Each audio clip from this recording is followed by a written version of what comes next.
here. This is kind of my color palette inspiration for Sugar Almond.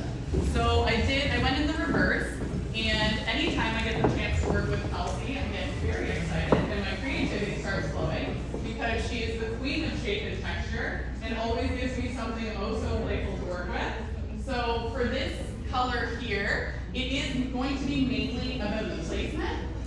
But that being said, Yelda came to us with a beautiful, natural, deep, rich brunette. I just wanted to really accentuate what she had and create these little pieces of illuminated color to accentuate the texture in the haircut.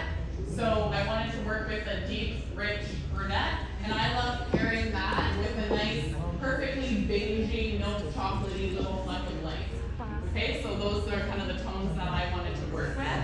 And I was also so fortunate and one of the first ones in Canada to be able to work with our next innovation, which is the Blonde Studio 8 Purple Lightning Ball. Okay, so I can truly tell you this is not like any other product that I've worked with before. It does have a fairly quick takeoff, okay? And it is 26% more nourishing after the color service, even before the conditioner. Okay, so we have citric acid and glycine, which are working together to nourish the hair, while also working alongside the bond builder. Okay, we got a 2-for-1, which is great. And the texture of this product is giving body scrub. Okay, so it's really quite interesting. It's like this powder and it's like this jelly end of powder. It is then mixed with your nutritive developers, so the one that we use for Platinum Plus. When you mix those two together, and I'll kind of show you I have it here, you do get something similar to the Platinum, like the cream layer. Okay, so yeah, it's super interesting, really beautiful, and we get instant neutralization with the purple dye complex. Okay, so that's kind of what we worked with for Yelda. Do we like the final look? Yeah?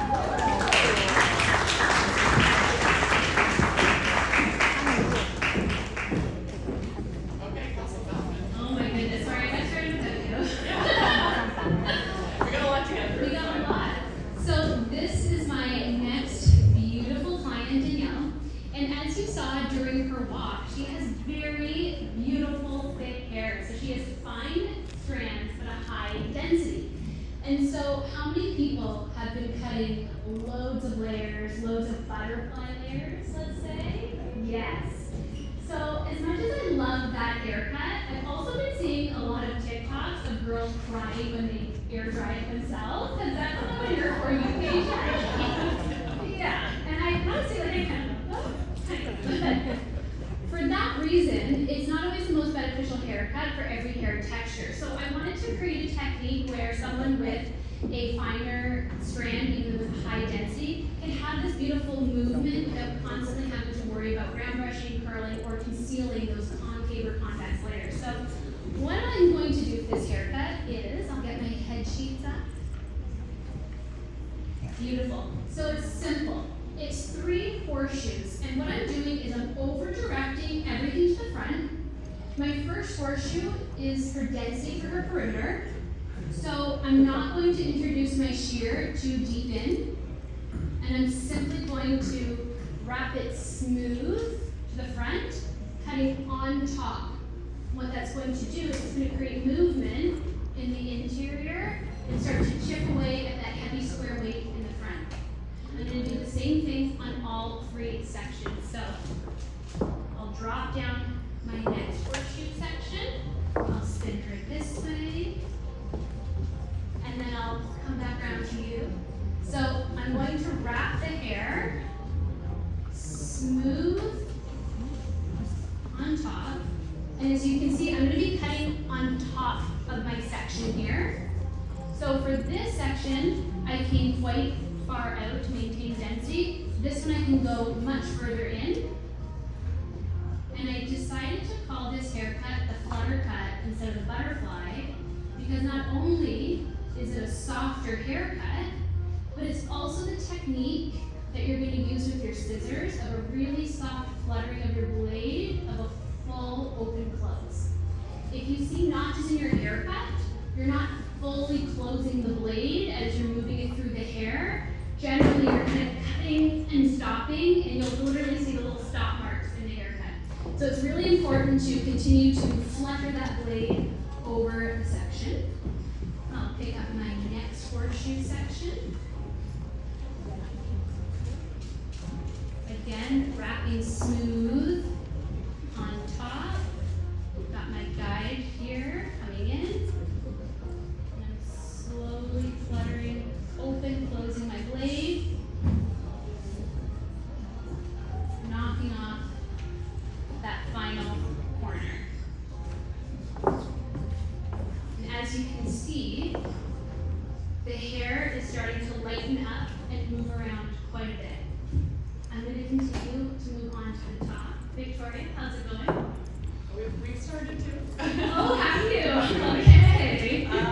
Okay, so yes, I will speak to our placement. As I mentioned, was a little more the essence of this look here. So this is the slide, these are the visuals. I've decided to work in circle placements for this haircut here. I really enjoy working with circle placements when it comes to more like mid-length and shorter haircuts, a little more specifically anything above the shoulder.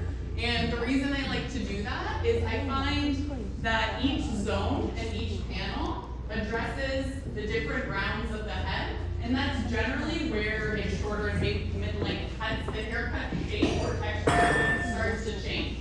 Okay, so in the nape area, at the bottom of this haircut here, it is going to be quite short, and this is a zone that we're going to omit altogether. Okay, so that'll be your gloss or your natural or your base color. Good way to save time, and we don't typically highlight where the sun doesn't shine. Okay, we're doing a more organic color. And then we work into zone 2 here. So as you saw with Kelsey's haircut shape, the layering changes in this area, and then the crown that sits, or the last panel that sits over the crown of the head is going to be maybe some shorter layers, and that's addressed on its own as well. And then the fringe area, usually when there is a fringe, I address that on its own, and I'll show you when we get there. But I chose to work in vertical subsections because the color is very tone on tone. I want to take a stronger highlight to create a stronger effect. And that's what I'm going to get for the vertical section. So if I was to do anything horizontal, it would be too tinsely and the whole highlight would just get lost in the color. Okay, so that's the reason for the vertical. So we're going to take our section here, about, my subsections are about 1 inch thick. We're going to then take a slice. Okay, so I'm going to take a slice like this. We're going to backcomb so that you have about 25 to 50, again, your discretion, 25 to 50% of the hair left in your hand to make it nice and soft. And then we are going to paint and feather, keeping it off base. So this is really just going to create a nice fleck of lightness in the hair to illuminate the haircut. Okay, so holding my foil on a vertical, I find it's easier to hold your foil on the angle you're trying to paint, okay? And we're going to feather up about 1 inch off the base. And I'm going to continue working this way all through this zone here, zone 2. The same thing is continued through the top zone 1, okay, the crown of the head. And then I'll just quickly say before I throw it back to Kelsey, in the fringe area, again, very, very simple, just a couple foils to just break up that depth. We're actually going to do a diagonal forward. Okay, so typically with foliage placements, when we're trying to lighten the front of the face, we do a diagonal back, yes? Yeah, so we're doing a diagonal forward in order to maintain a little more softness and kind of direct the eye away from the face. We're not trying to bring it all to the front like a money piece. Okay, so I'm going to continue working away here. I know we're coming up, so Kelsey, what do you have going on? Oh my goodness, so much. So within those 3 horseshoes that I worked on, as you can see, now with her hair, we're starting to get all these fluttery layers moving around her face. But another important thing is you're not seeing a complete weight line where the top layer starts and where it stops. It's just this gradual movement that's opening up the face. One thing that's really making trends right now is versatile parts. I'm seeing a lot of side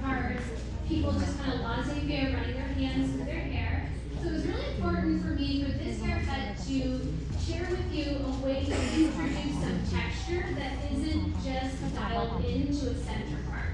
So I've already cut my right side. On the left side, I'm taking a triangle section. I'm combing everything smooth and forward. So it's completely laying on top. So the hair from the back is actually lying on top of the hair from underneath. And I'm going to flutter my blade, knocking off some of this length in the top. Okay, coming in with the back, fluttering hair.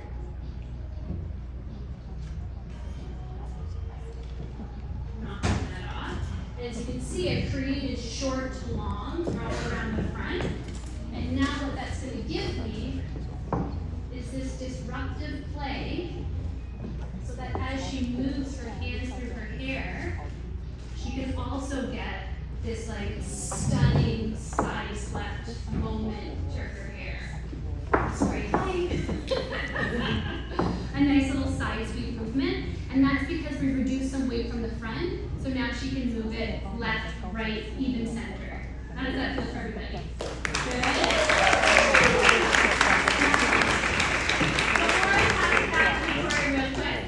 Another innovation. We have the new steam pod. How many people have been waiting, dying to get their hands on their steam pod?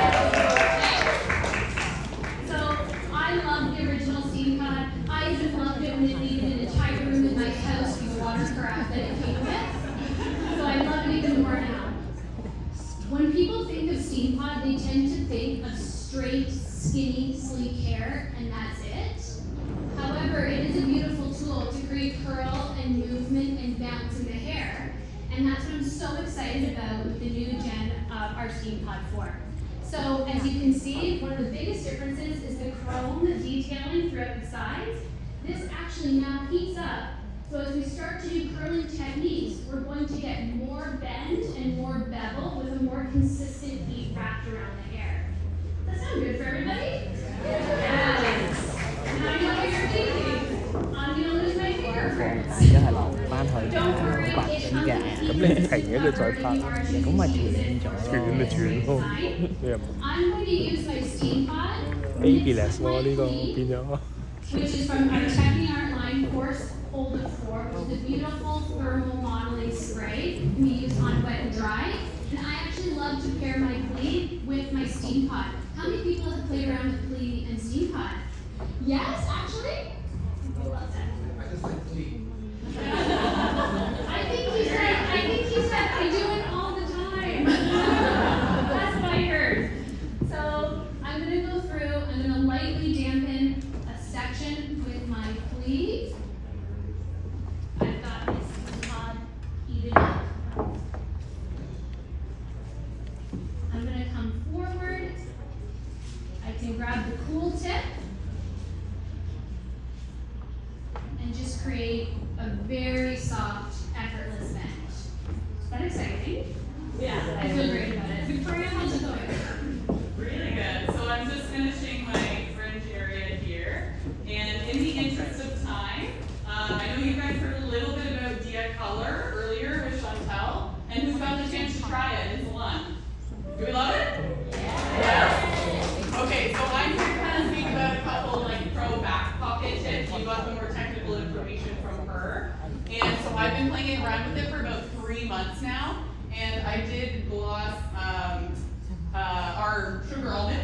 She was both glossed in between the foils and her highlights at the basin with Dia Color. So everything we know and love about the old Dia Rochette, processing time, mixing ratio, and percentage of unpigmented or white hair that it covers, all the same, okay? One thing to just keep in mind is that the new tube is 60 grams. Okay, so when you're using your little shaker, those measurements aren't quite exact anymore because the one tube is meant for 50 grams, right? So just keep that in mind, maybe go to the scale for a little bit, okay? And just a general finding that I've had, the warm tones, 3.5s, 4.5, 0.3, warms are warmer, cool tones are cooler. You will notice a big difference, okay? And one of the biggest differences I noticed is that even the naturals are quite a bit cooler. Okay, so it's amazing for neutralization, for those clients that you have that are always pulling those underlying pigments that are very tricky. However, you know, if you have a more porous client or anything like that, just keep in mind, I personally, my recommendation would be to add about a quarter of like a 0.3 or a warm tone to your formula if you've been using, let's say, like a 6N straight into your Rochette. Okay? Does that make sense? Yeah? Okay, so we do have the formulas up here for sugar almond. So we use in between the foils was 40 grams of 4N and 40 grams of 5.8. Not looking to change your natural, just want to enhance it. And we used a 9-volume deactivator. Then we have a Dia-colored gloss for the highlights, which is 20 grams of 7.8, so the mocha, 40 grams of 684, which is the mocha copper, and a 9-volume. Okay, so there is a chart if you wish to have and use it outlines what's in the range now, the new range of Dia-color, and if anything is missing for you from the old Dia Rochette, it'll give you a formula for an equivalent. Okay, so there's more room to play in this line. And then there will also be at the very end, these are some of our L'Oreal Pro artists have put together some fun formulas for you to try. So if you want this, you can ask your educator and they can get this sent to your salon. Okay? And any questions, reach out to me on Instagram on the formula junkie. I love chatting about it. Okay?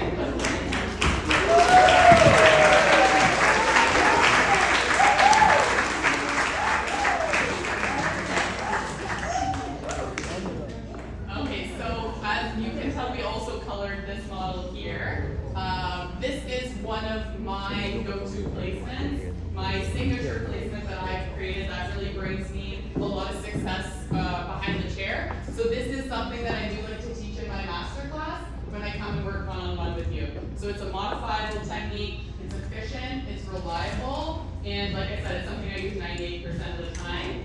And this is also a formula like that I like to keep until my masterclass. So if you know, I would love to work with you. I would love to come back to the West Coast. So if you want to kind of know a little bit more about this look here, I'll come back. Do we like her though, or good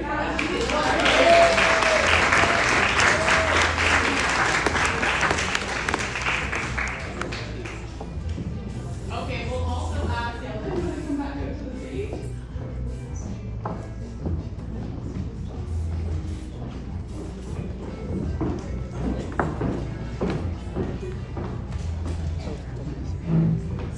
Okay, so does anyone have any questions about the technology that we've gone over today? Any of the formulation, product knowledge, anything at all? Any comments? What have we been loving? Has anyone tried any of this stuff? Yeah? Okay, well, as Kelsey's finishing up, we want to thank you guys for spending your time with us today. And like we said, we really appreciate you coming and learning with us. And you guys have been so amazing. We really enjoyed putting these looks together for you. And some of you can see, but we have our final peachy reveal as well. Our income, well, in the beginning we actually called her